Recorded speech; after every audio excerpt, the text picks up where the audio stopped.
Hello, everybody. It's my duty today to introduce Clara Martínez-Toledano. She is a long-standing member of the World Inequality Lab in Paris, and now for some years already an assistant professor in Imperial College.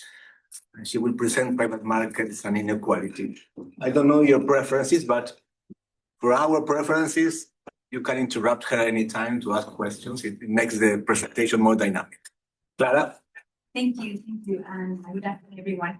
I'm very happy to be here, first because I'm an invited scholar, and I really appreciate this interdisciplinary focus that inequality research can bring. So today I'm gonna be presenting a paper at the intersection of finance and economics, but with a lot of inequality in it. So I'm going to welcome your comments and exchanges during this hour. So the title of the paper is Private Capital Markets and Inequality, and it is joint work with Arad Gottman at UCL and Brina Mitchell at LSE.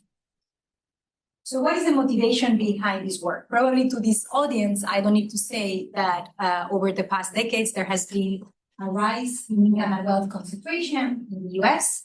And over the same period of time, private capital markets have expanded and public market listings have fallen.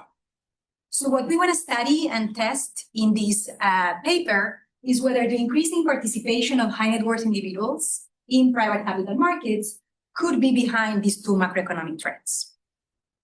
We believe that this increasing participation of high net worth individuals in private capital markets could potentially exacerbate economic inequalities, as we know that only the wealthiest individuals have access to private investments, and private business wealth is highly concentrated at the very top. So to the extent that the returns on these investments are higher, all else equal, than the average returns of households' portfolios, then we should expect a mechanical increase in income and wealth inequality. Moreover, we also think that the increasing participation of high net worth individuals in private capital markets could also induce companies to stay private for a longer period of time, to the extent that these investments are beneficial for the companies themselves. Okay? And so what we want to do in this paper is like two things. Well, first, we want to document the increasing participation of US high net worth individuals in US private capital markets. Until now, we didn't know to what extent they participate or not in these markets.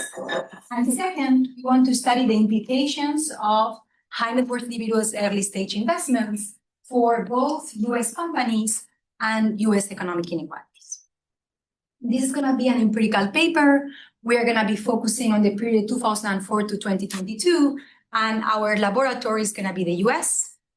Why do we focus on the US? First, because US companies account for half of global private financing. So most of the private financing that happens across the globe happens in the US these days.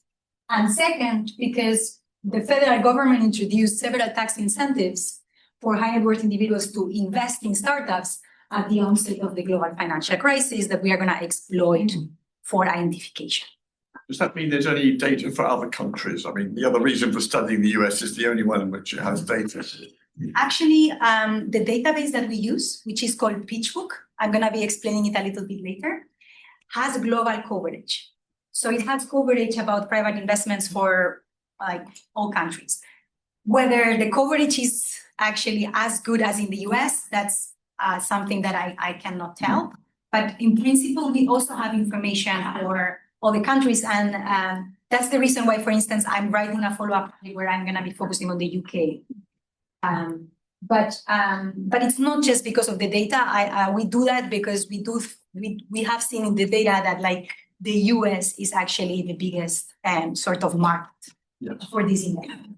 One question. Yes. In national accounts principles, US companies are companies based in the US. When you say US companies, you talk about companies based in the US, including Chinese companies, but not American companies in Europe. Exactly. So for us, a US company, it's going to be a company that is registered and has its headquarters in the US, basically. Yeah. That's basically going to be a US company. So in terms of methodology, what do? We first exploit company and state level variation using different techniques in order to assess the implications of these reforms for investments, companies, and inequality. And then we take a more like what we call a counterfactual approach, where we first estimate the returns that these high net worth individuals obtain in private capital markets, the counterfactual returns they would have obtained had they invested this money in public markets. And then we combine them using counterfactual simulations to quantify basically what is their importance for the overall dynamics of income and wealth inequality in the US. Okay, of course, this is going to be a partial equilibrium approach. We're going to keep everything fixed, and the only thing that we are going to be changing is whether these people participate in private capital markets or public capital markets. Okay, so let me give you a short preview of the results before starting to explain and guide you through the paper in more detail. With regards to the descriptives, what we find is that indeed there has been an increase in the participation of high net worth individuals in private capital markets. In particular, the share of US-based high net worth individuals in overall financing raised by US startups tripled from 2 to 6% over the period that we studied, 2004 to 2022. You may ask me, what is this other 94%? These other 94% are mainly institutional investors, like pension funds, foundations, like bigger institutions that also participate actually with larger amounts. That's why high net worth individuals are still a small part of the whole market. The reason why we still think that this is important is because from the inequality perspective, even though they account for a small share of the total market, since they are very concentrated at the top of the distribution, of course, they are going to be playing a big role in the dynamics of inequality. Also, venture capital is somewhat there, and I assume that in some cases it's not very trivial to distinguish between high net worth individuals and venture capital. Yes, very good question. So by venture capital, do you mean like the funds? Yes. So in this 6%, we are going to be also including investments by high net worth individuals intermediated via venture capital funds. So if Elon Musk, instead of like investing directly into a company in its own name, put some money into a venture capital fund that then invests in that company, we are going to be able to capture that as well as a high net worth individual investment. I'm going to be clear about that in a second. But so when I'm saying that these 96% are institutional investors, those are going to be like hedge funds, pension funds, funds for which we don't know whether high net worth individuals are participating in it or not, because we don't have the information on that. So in a way, our estimate of private investments by high net worth individuals is going to be a lower bound. Because if have investments in VC, for instance, or in startups via pension funds, we are not going to be able to track them. Yeah. Is there any feeling whether the behavior of these high net worth individuals have changed through time? Are they relying more on institutional investors in terms of their own like family or like family? So in what sense do you mean that they have changed their behavior? What we see is like they invest more. And this increase in overall investments, it's coming from new people entering this market. So there seems to be like an extensive margin where more and more people at the individual level are happy to participate. That's the change in behavior that we see. I don't know if you were referring about another type of behavior. No, yes, because this person who invests in a personal way would also be people who are devoted to finance, or they're basically making a life based on investing, which will be different from people who make a fortune somewhere else and then put the money in a hedge fund somewhere else, and then you're only picking the rise of finance capital, or like people who make a life out of finance capital. Actually, we are going to be having both. We are going to be categorizing our high net worth individuals as angel investors. That is, let's say you have enough money, you know someone that has like started a startup and you want to put some money there. To the extent that you appear in my database, that's going to be recorded as a high net worth individual. But let's say that you are an entrepreneur that you already have, like, are making your life out of this type of business, but on top of that, you want to use some of the money that you have generated via this company to invest in another company, which is very common. Then I will also be recording that as a high net worth individual. So I'm going to be capturing both things in a way. Like in this database in PitchBook, we also can capture some of the capitalization investments, meaning when I put some money at the very beginning, when I start a company, and I'm a high net worth individual, I'm also going to tag that as a high net worth individual. So we are going to pull everything together. The chair's doing a very bad job of stopping questions No worries, at the early stage, but just I'm happy to take indicates questions. our. I'm happy to take questions. We have 1 hour. Just looking at the first thing there, it tripled from 2% to 6%, but that's still a tiny amount of I mean, where is all the other? Well, there's one question about where all the other money is coming from, and secondly, you're only looking at US startups and not all the other private equity funds which are more established. Yeah. So okay. 2 things. So the 96% or 94% that is not there are institutional investors, like mainly pension funds, hedge funds, universities, foundations, and so on. With regards to private equity funds, so I'm actually considering any investment made by any US individual, either whether it is via a foreign private equity fund or not. So as long as you are a US individual, let's say Elon Musk or whoever you are going to be part of my database because I'm going to tag you as a US investor. Right. So I'm not conditioning on whether the fund is based in the US or not. But as I will say later, actually there is a lot of home bias in this type of investment. So most of the people are going to invest in the state in which they reside. Okay, so with regards to companies, what I find is that high net worth individuals' early stage investments did increase the probability of eligible companies staying private by 3.6 percentage points on average in the post-reform period. So it must be like that, like these companies get some sort of benefit out of these additional investments. That's why they stay private for a longer period of time. And so with regards to the inequality analysis, we have like sort of 2 types of analysis, one at the state level and one at the national level. So with regards to the state level analysis, what we find is that the average state level income gap between high net worth individuals and other income earners increased by 7.2% in the post-reform period. And this is mainly driven, as we will show, by realized capital gains.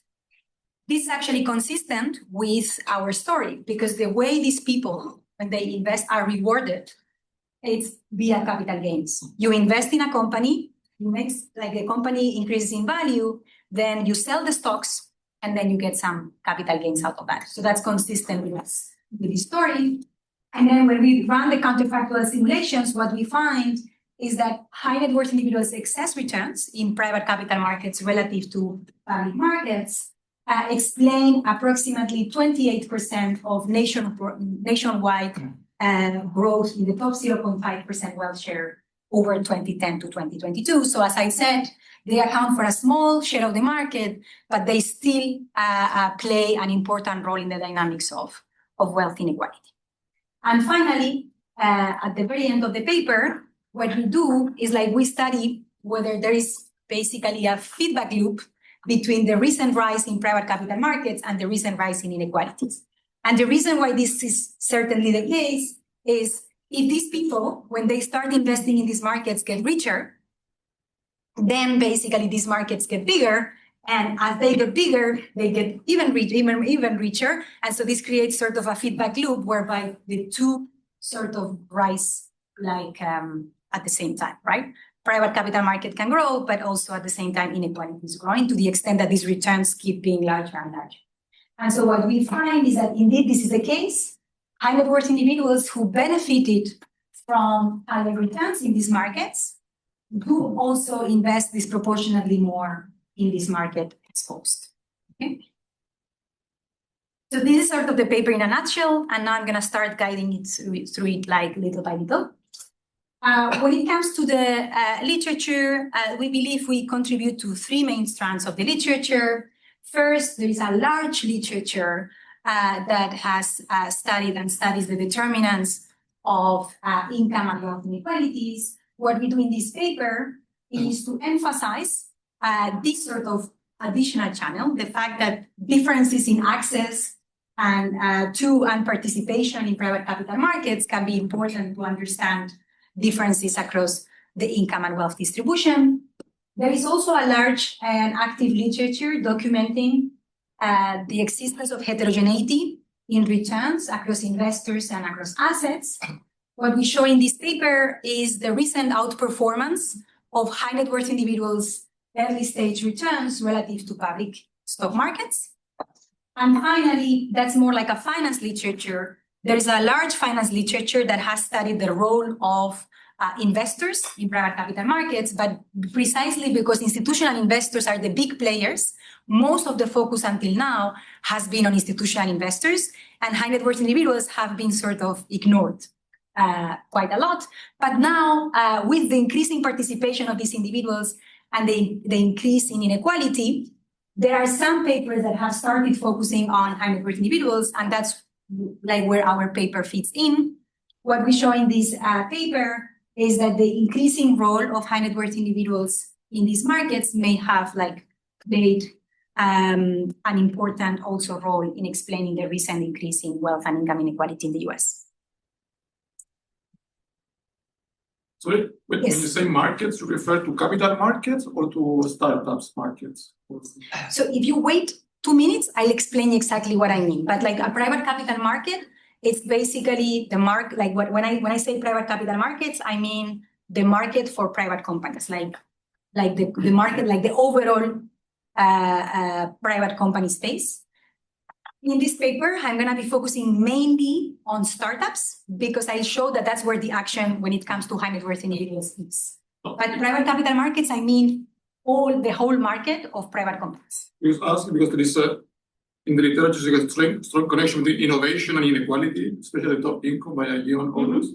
And in many ways, you're doing something similar in the sense that you're connecting the tax advantage for innovation, and these people who are closer to innovators, because they're higher income individuals, they can see them first and move faster than these institutional investors. So it's also kind of shared interpretation of the general trend is very specific to startups, which means innovation, which is different from the returns of the overall industry. Yes. So we start from the very beginning with the full concept of private capital market, because in the beginning we were agnostic about what we would find in the data. But then as you will see, what we find in the data is that most people, like most individuals, when they participate in private capital markets, they participate in startups. And that's why the focus of our paper is going to be mainly on early stage companies, like innovative companies. So in that sense, I totally agree that we can also relate our paper to the literature on innovation and inequality by Aguillon and others. I have a question on sort of methodological, which is beyond your paper, but basically you are saying, or you are finding that the richest of the richest tend to get very high rates of return on their assets. So if I were to look at the capitalization method, if anything, this should, at least with respect to existing estimates, should decrease estimates of wealth inequality, which are based on observed capital income. If they are, if when accounting for heterogeneity of return, this actually means that you need to divide by a higher number, so you get to lower wealth among the very top. Yes or no, I think. Yes, if we believe that even within this asset class, there is heterogeneity. And yes, there is heterogeneity, but to the extent that these investments and this asset is extremely concentrated at the very top, the capitalization method can still be fine, right? Because you have only a very small part of the population that has this asset. But I do agree that because there is massive heterogeneity within this asset class, for the very, very, very top, you may be overestimating when you capitalize the wealth inequality, the wealth at the top. So for you, it's still more of a, again, from the point of view of wealth inequality, is more of a portfolio composition issue rather than a return opportunity. Yes, for me, it's more a portfolio composition, because what I'm going to show you is that there is massive heterogeneity in this space. But even if everyone in this space would get the exact same return, would get the average return, we would still have inequality happening, because the average return is higher than the average return in public capital markets. That's basically the idea. But yeah. Okay, so let me tell you a little bit about the data. So here we should thank the Stone Center of Wealth Concentration at UCL, because it gave us the grant to be able to purchase this very expensive database. So kudos to them. So this is the database we use, PitchBook. According to our understanding of the literature on private capital markets, this is sort of the best data source in order to capture private capital investments. And the nice thing about this database is that it has very detailed information at the deal level on the firms that get this financing, both via direct investments or through intermediation of like a certain funds, like for instance venture capital or private capital funds. It also has information about investors, including their names, and it also has information about the funds that invest in them, and some company level information. Okay, so because of that, we can actually split our sample of investors into two. We are going to consider high net worth individuals, any individual investor that shows up in PitchBook, angel investment groups, that is groups of investors that get together in order to participate into and also family offices, which are basically the offices of like high net worth individuals whenever they want to run their whole family wealth. Okay. So all other investors, we are going to categorize them as institutions. But let me emphasize again, because there were some questions about that if you invest via a private equity fund or a venture capital fund, that is also going to consider a high net worth individual investment. Okay. So these are all private capital markets. With regards to high net worth individuals and inequality, first, we rely on the geographic wealth inequality database developed by Joel Suess et al. That provides us with a number of accredited investors residing in each US state from 2004 to 2022. We then rely for income inequality on the IRS personal income tax tabulations. They provide us with the information about taxable income in each US state from 2004 to 2022. The nice thing about this data, despite the fact that it's provided in tabulated format, is that we have information, disaggregated information for labor income, and capital gains. And that's important because the source of these returns is going to come via capital gains. And so we are going to build basically income inequality series at the state level and at the national level using the generalized price interpolation method using this data. We also rely for wealth inequality on the survey of consumer finances. And the nice thing about PitchBook is that because we can see the names of the people, we did some work matching PitchBook to the Forbes 400 list. So this way we can, at least for the very, very, very top of the distribution, assign to these people the exact investments that they made in private capital markets. But did you use the billionaire list? It's got more people in it. That's a good question. Okay. Actually, there is no reason why we couldn't do that. I download every month the Forbes billionaire list. So that's interesting. So nice of you. The one you are mentioning, that's a good point. So the one you are referring to, it's called, I didn't know about it. The Forbes billionaire, they call them whatever it is, real-time index. So every day they report, how much. Have you never seen that? No, I do know like the It's a data set where they report every day how much these billionaires have lost or gained. And obviously it doesn't make a lot of difference to the ranking, but they update every day. Do they have more than 400 people? Yes, they've got 3,000 for the world, of which maybe 800 or something are in the US. Okay, so yeah, that's a good. The top 400, I don't know what their minimum wealth is, but it's probably 3 or 4 billion. Yeah. So that's a good suggestion. We could try it already took us a lot of time to do the merge because it's of course not harmonized, but we could try to to Yeah. increase it further with the list. Thanks. Yeah, we could do that. So far we only did it for the billionaires.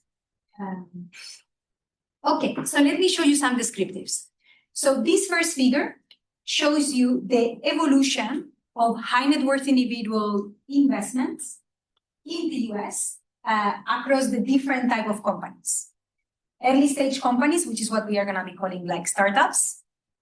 Private equity, those are like investments in more mature, bigger companies. Private debt, and real assets, okay? So what you see is that total early stage investments by US high net worth individuals in US companies amount to over $100 billion over the period. And they have actually increased from 0.4 billion in 2004 to 15 billion in 2022. If we actually look at the weight that these high net worth individuals represent relative to the total amount of investments in each of these four categories, that's the reason why I was saying that what you see is that early stage market is the one where high net worth individuals have more presence, and the presence has been increasing over time. In particular, as I said in the very beginning, the share of these investments by high net worth individuals has tripled from 2 to 6% over the period, while for private equity, private debt, and real assets, not much is going on. It doesn't mean that in absolute terms, they are not increasing their participation, but like relative to the overall market, they don't seem to be playing a more important role over time. And that's why for the remainder of the paper, we focus on this market. Okay? Yes. So thinking on like reverse causality, will not be that perhaps many of these very high income individuals became rich because of this? In the sense that could be like... Totally. That's why I said that at the very end of the paper, we study this feedback loop. But not the feedback, in the sense that Elon Musk, other people, they were rich already, certainly, but they became extremely rich because of the startups they created, which later made them appear in the Forbes 400. So in that case, it wouldn't be the result of higher returns, of them investing in very, very high returns assets, but rather them creating the returns because they built the startups to begin with. So in the sense that we see the rise of rich people associated with startups that we didn't saw before. Yeah, so that's why I see our paper a bit more like a paper about early stage investing and inequality, which is what happens when new investors, when more and more people participate in these markets. I don't think this is a paper about successful entrepreneurs, but I do see that like they are connected. Of course, you need the Elon Musk to start with in order to be able to create these returns for the rest of the wealthy population, right? So Elon Musk, in our case, it's gonna show up as an investor to the extent that he participates in other companies. We are not gonna consider Elon Musk in our inequality analysis. We are not gonna consider the whole wealth that he has created in his company as part of the inequality analysis. That's how we do that for the moment. That's why the way I think about it is like, we are sort of like capturing a lower bound of the overall effect of private capital markets on inequality. Because the effect that we are capturing in this paper is only via investors, via investments, not so much via entrepreneurs themselves. Okay, so that's the first point about the investments. Let me now show you what happened to returns. So if we look at the evolution of the accumulated value of these investments by high net worth individuals between 2004 to 2022, what you see is that the accumulated value in early stage markets by these individuals more than doubles their counterfactual value if they would have put this money instead in public stock markets. And this is basically the evidence showing you that indeed there seems to be excess returns in these markets relative to public markets. Here we compare it to different public stock market indexes just to make sure that this is not driven just by one index or one group of companies. Okay.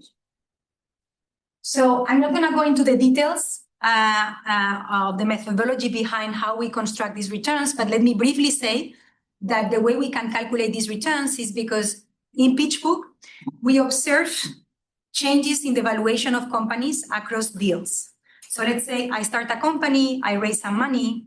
In a few years from now, I raise another round of financing and I have another value I've exposed. So basically what we do is like we calculate the returns for each individual by tracking in which companies they invest and what has been the change in the value of these companies over time across financing rounds, accounting for share dilution. Okay, because if there are more and more investors, it means that the returns also change over time. So that's the way we do that. And we run tons of robustness checks to account for selection into which companies are reporting and so on and so forth to ensure that what we are capturing is not like. So what do you do between robust. rounds? Sorry. Between rounds, are you just adjusting it? So yeah, so between rounds, we basically, so between rounds, we follow an imputation procedure where based on observables, we see which companies in that given year where there is no financing round for a particular company, which companies do we observe its valuation, and then we impute the valuation based on these comparable companies. So that's how we do that. It's a standard procedure in the literature, so here we are not innovating. Okay. So how much time do I have? 30 minutes. 30 minutes. Okay, that's good. Okay, perfect. So now that I have shown you already like the main facts about these markets and the returns, let me guide you through the identification strategy that we are going to be using in order to link private capital markets to inequality. And for that, we are going to rely on tax policy. And in particular, the Obama administration implemented during the 2008 financial crisis several reforms on the qualified small business capital stock capital gains tax exclusion that was aimed to help small private businesses raise some financing. What is this capital gains tax exclusion? This is a personal income tax exclusion on the capital gains that you obtain from the sale of qualified small business stock. Importantly, in order to qualify for it, you need to hold the stock for at least 5 years. The gain eligible for the tax exclusion is limited to $10 million per stock, or 10 times the tax basis of the stock. De facto, there is no limit, because if you hold 10 different stocks and these 10 different stocks generate $10 million, you can benefit like from the 100 that you make. So in a way, it's like you can really make infinite gains if you diversify your portfolio of private companies. There are some restrictions on which businesses can benefit from it and which investors. So when it comes to businesses, it has to be a domestic company that has less than $50 million in gross assets after the issuance of the QSBS, and it needs to operate in any sector other than the personal services.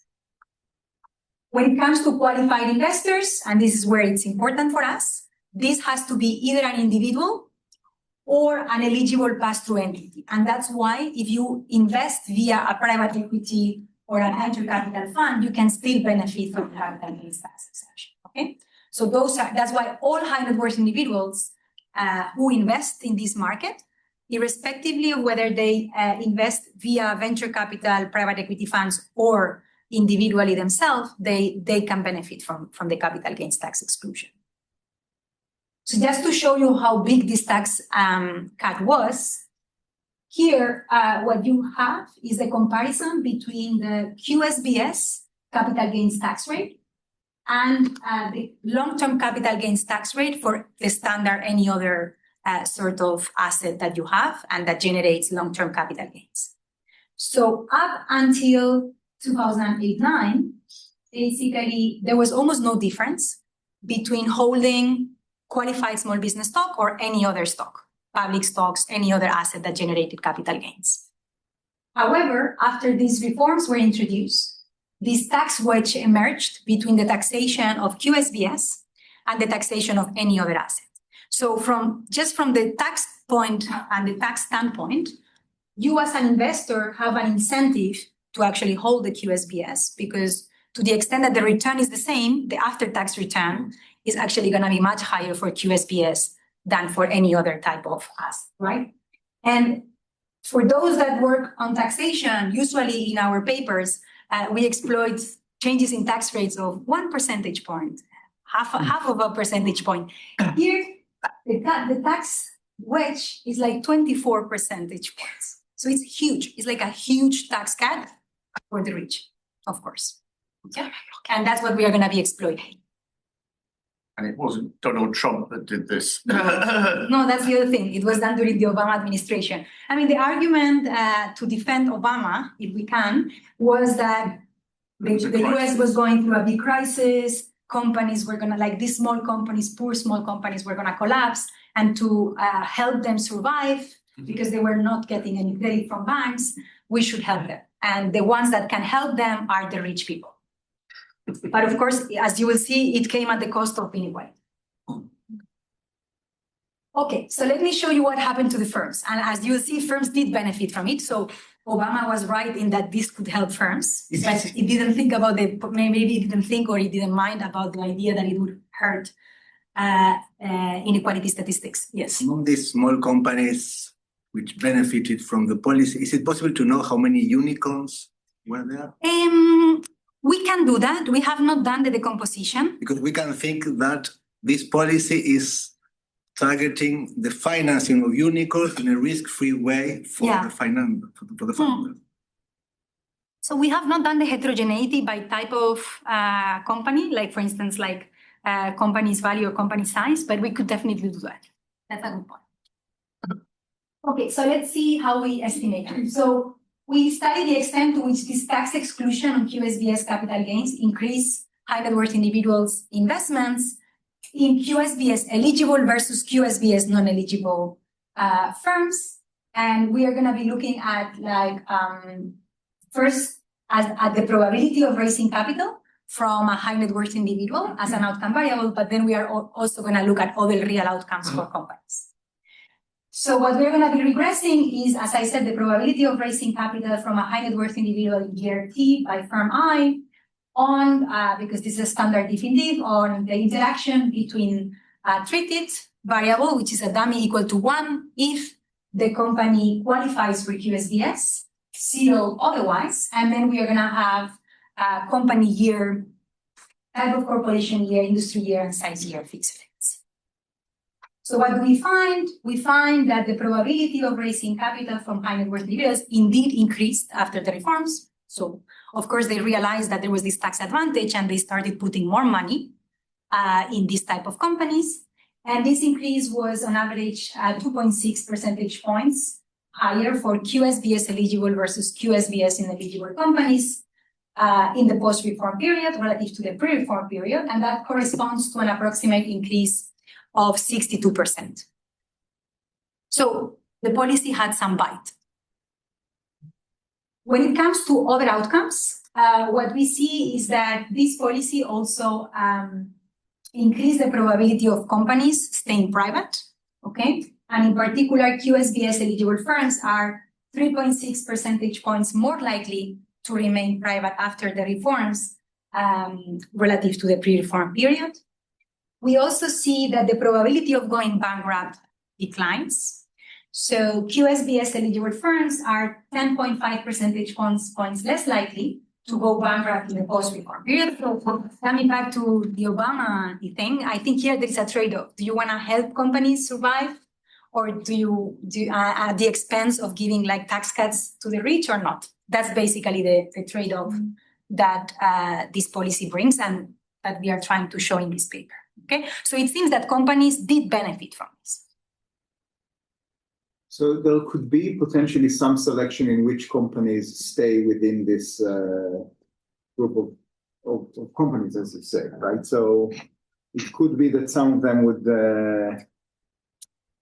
like in the counterfactual, some of them become public, some of them go bankrupt, some of them may be acquired by other companies. So like I'm trying to, so all these things together probably happen, right? Yes, so actually I think whether you stay private for a longer period of time or not is an outcome itself.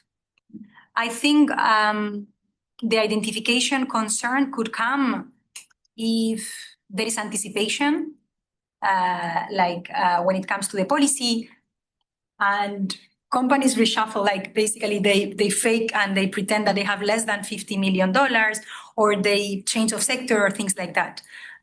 But actually in the pre-trends, we don't see any anticipation going on, at least not very much. So that's why we are not too worried about that. But I think that would be the identification concern. That there is some selection ex ante into which company you are, because you know that you're going to benefit from the tax cut exposed. Less about the identification, but more about kind of the overall impact on something like inequality. So if like a company such as this strategically stays small, rather than being acquired by whatever, Microsoft or whatnot, right? I mean, which is maybe good for the company's co-founders, but not so much good for its investors right now, because they're no longer going to receive these tax benefits. So it might be that if they were acquired in this counterfactual that I'm talking about, so without the tax incentive, this company would have been acquired. I'm just thinking out loud here, maybe for inequality purposes, it would kind of do the same, maybe. So, like trying to think. I see your point. From the traditional point of view, it's not. I see your point. Yeah. So what would be the counterfactual world in which this tax cut would have not existed? Exactly, So, but you're thinking more about the general equilibrium effects of like. If the tax cut doesn't happen, this company is acquired now and kind of taken over by a bigger firm. Stop being a startup, basically. So it's very hard empirically to test for that, because we don't know exactly which companies would have done what. I'm thinking what type of counterfactual we could do. So one thing we could do is look at the unicorns, like at the successful ones, and see for those that decided to stay private, like try to apply a sort of multiple of what would be their valuation in the counterfactual world in which they would have like followed like these unicorns and then become public, and see what would be the implications for inequality. We have not done that, but that's a good suggestion. So far, we are sort of being very agnostic about the general equilibrium effects, and we are taking a simple partial equilibrium approach. But it is true that it's not obvious what would have happened. My prior is that in the moment in which a company becomes public, it becomes suddenly like more inclusive, just because everyone can access this asset, while you are private, no one, I mean, almost anyone can actually participate. And so I would still think that this is worse for inequality, but I don't have the way to show that today. So, and we also show that the value of these companies actually becomes higher relative to the counterfactual. So that's a bit related to what you were referring to, but just for the private companies. So what we find is that QSBS-eligible firms obtain on average 32.6% higher valuation in the post-reform period relative to QSBS-ineligible companies. Okay, so that's about the firms. It seems that the policy had some bite and it benefited companies. Let's now assess what are the distributional implications of this. For that, we first rely on a state-level analysis, and let me give you a little bit of intuition behind what we do. So what we know is that in order to avoid regulatory burdens, these companies tend to prefer or tend to only take money from relatively sophisticated and rich investors. Okay, and the reason is that the Securities and Exchange Commission doesn't allow basically these private companies to take money from very poor individuals, as long as they don't do a lot of regulatory things in order to ensure that these people are maybe not very sophisticated and they are going to be scammed, because of course it's a very risky investment. And so precisely because of that, they tend to only raise money from accredited investors. So an accredited investor in the US is any individual who has at least $1 million in net worth, excluding primary residence, or whose household income is, if I'm not mistaken, more than $200,000 a year. Okay. So because of that, our sort of hypothesis is that states with a high number of ex-ante accredited investors should experience after the policy a larger increase in private investments, okay? Because the idea is that the policy affects the entire country, but if there are some areas where there are more wealthy people, that should have like a bigger effect than in areas where there are less wealthy people, because only wealthy people can, in principle, benefit from the points, from the tax cut. But of course, these create some threats to identification because these individuals actually have home bias. So contrary to public stock markets, where, for instance, I can invest in any company in the US just with a click at the bank, here at the British Bank, when it comes to these type of investments, they are very like local.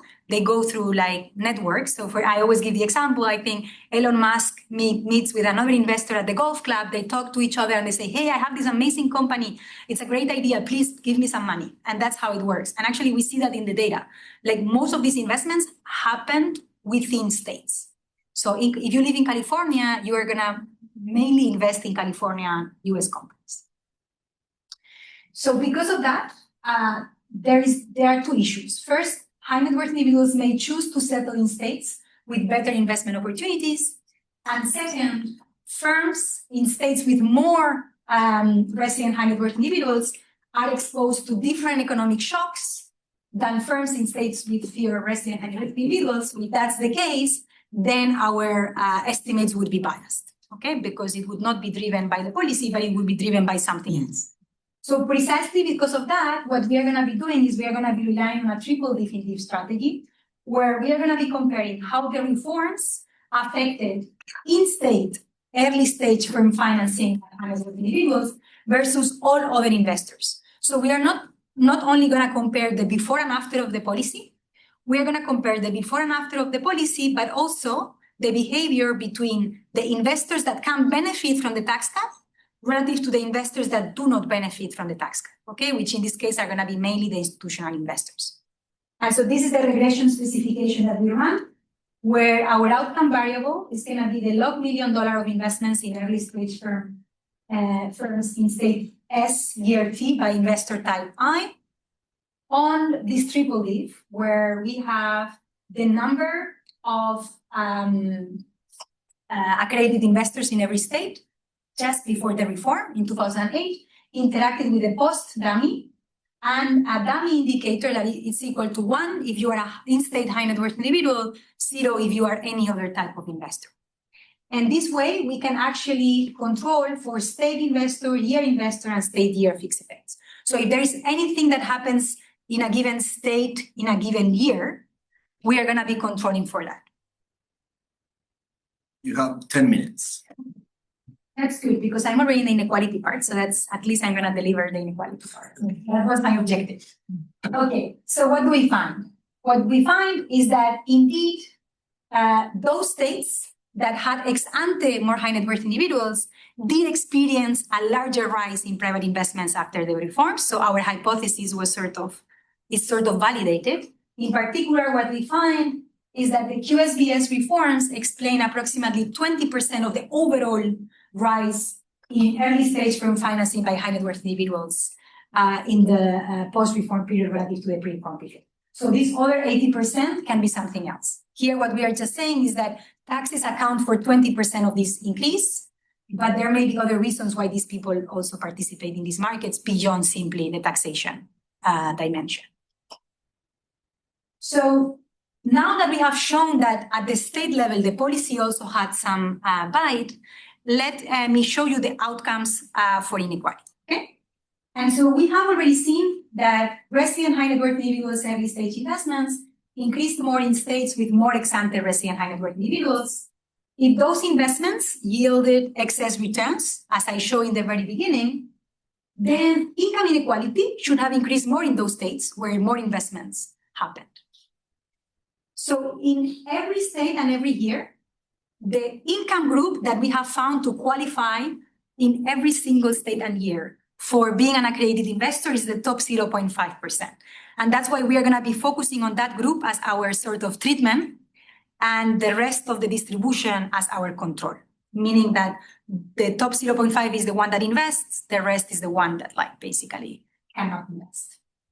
And so we are going to be running a similar specification. The difference is now that the outcome variable is going to be average income group G in state S in year T. And we are going to be interacting the ex ante number of accredited investors with a post dummy, and now with a dummy that is going to be equal to 1 if you belong to the top 0.5, 0 if you belong to the rest of the distribution. Okay? Income here includes all income types. Yes. So it's... Yes, and it's total income. Then we are going to be decomposing it, and we create like within this bottom 90-95, we have a lot of different groups. We have like the bottom 99. So, you know, like the bottom 100 to 99. The 99, we have basically different percentiles that we are using as a control. But then I guess the question is, so the top 0.5 is essentially people that most of their income comes from, it's capital income, capital gain. I mean, yeah, so it's the top 0.5 of total income. So we know that the top 0.5 has a larger share of capital income than the rest of the distribution. But to start with, we rank just people by income. And then we are going to be decomposing this total income share into different components, in particular capital gains, to see whether the effect is coming from capital gains or not. That's what we do. So that's what we find when we look at total income as an outcome. What we find is that there has been an increase of 7.2% in the average income gap between the top 0.5 and the 99.5 group in the post-reform period relative to the reform period. The question is this driven by what? What is this driving? No? Like, so if we decompose our income gap into capital gains and other income, and here in other income, we mainly have labor income, but also capital income like interests, dividends, and so on. What we see is that most of the action is happening via capital gains. So this is consistent with the idea that the way these people are rewarded in this market is via capital gains at the point in which they sell their stocks. Okay? It hold the stock for 5 years, no? Yes. So if you see your results before, what does it mean? So here, first, it's not significant. Okay, so that's why like most of the action seems to be happening after 5 years. But it's true that there is already some increase. So what I think of that is like it's in the middle of the financial crisis. So for some reason, these rich people were realizing a bit more like assets during this period because maybe they were making losses or something like that. Let me also emphasize, I didn't have a lot of time to go through it in detail, but this is a total capital gain concept. So here, I'm not only looking at the capital gains on these private capital investments, okay? This is a proxy for what we're after. So if they realize housing, if they sell houses, that's also going to be part of this. No, but it will be a breach to identification, no? If they're making gains before the 5 years, you can only make a capital gain after 5 years. This means that they're reacting a different way to the crisis. So that's what I'm saying.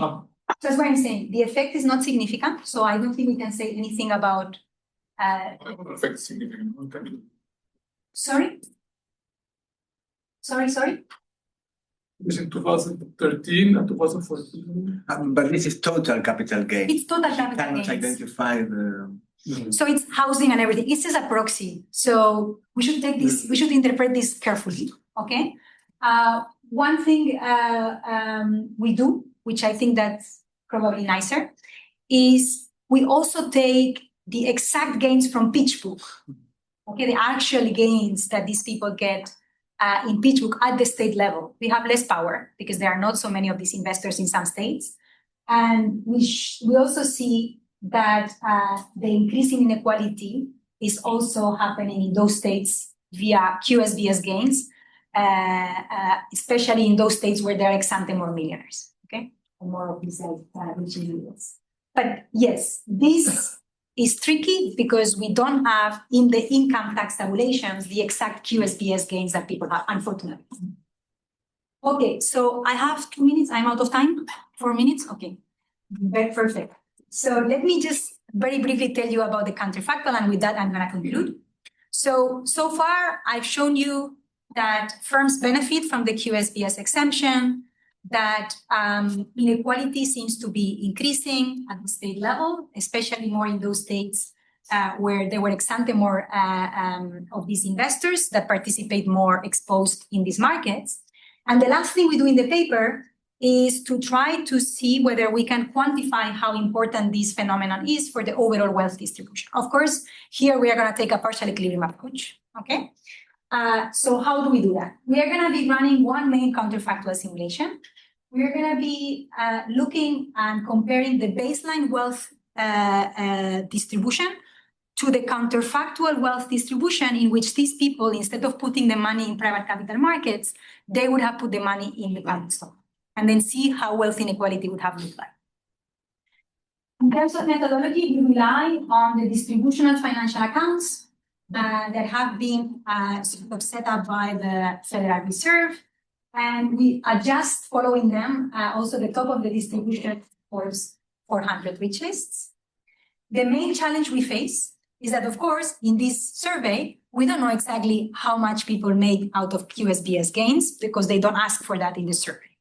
Okay? So how do we do that? So for the Forbes 400, we can do it at the individual level because we can merge PitchBook with the Forbes 400 people at the top of the survey. Okay? We could do that like following your suggestion for more people if we expand on the list. Okay? But for the rest of the distribution, we have no clue. Okay? So we have to rely on an imputation procedure. What do? We rank PitchBook investors based on cumulative investments into 100 percentiles. We rank these investors based on private business wealth into 100 percentiles, and then we distribute the gains from PitchBook to the survey by percentile proportionally to the amount of private business wealth that they report in the survey. Okay? We also need to rescale these gains. And the reason why we rescale them is because we know that although PitchBook has a decent coverage, it doesn't coverage the entire space of private capital investment. So if we want to get to the actual impact or effect on the overall wealth distribution, we need to come up with a more accurate total number of investments and total number of gains.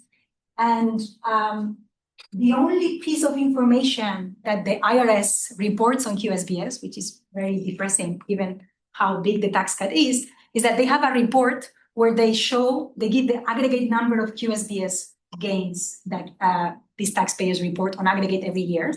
And when we compare it with our PitchBook gains, what we see is that they are 4 times higher. So it seems that PitchBook captures 1/4 of the total gains that these investors make in this market. And so we rescale it by 4.